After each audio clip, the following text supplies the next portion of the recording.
ஏன்டா டிப்ரெஸ்டா இருக்க, ஏன்டா டயர்டா இருக்க, ஏன்டா போர்டா இருக்க, ஏன்டா சலிப்பா இருக்க, ஏன்டா டல்லா இருக்க தெரியாது. ஆனா டல்லா இருக்கு. ஏன் சலிப்பா இருக்க தெரியாது. ஏன் டல்லா இருக்க தெரியாது. ஏன் போர் அடிக்கிற மாதிரி இருக்க தெரியாது. ஆனா ஃப்ரஸ்ட்ரேட்டடா இருக்கேன். ஏன் ஃப்ரஸ்ட்ரேட்டடா இருக்க தெரியாது. கடந்த காலத்தை பத்தி நீங்க வச்சிருக்கிற கருத்துக்களால அன்கான்சியஸா ஒரு ஐடென்டிட்டியை உருவாக்கி அந்த ஐடென்டிட்டியை ரிஹர்சல் பண்றது.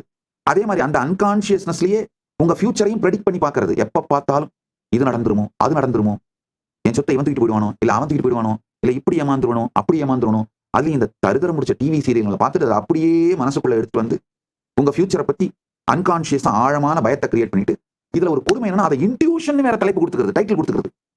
நல்லா புரிஞ்சுங்க. இன்ட்யூஷன்னா என்னன்னு சொல்றேன் கேட்டுங்க. இன்ட்யூஷன் எப்போதுமே சுத்த புத்தியிலிருந்து வெளிப்படுவது. அது எதிர்காலத்தை பற்றிய எந்த பயத்தையுமே கொடுக்காது. அந்த எதிர்காலத்துல வரப்போகின்ற பிரச்சனைகளுக்கான தீர்வை மட்டும் தான் கொடுக்குங்க. அதான் இன்ட்யூஷன். உள்ளுணர்வுனா என்னன்னா பரமசாந்த நிலையில் சுத்த புத்தியிலிருந்து விளங்கி ஒளி மாதிரி விளங்கி வழிகாட்டும்.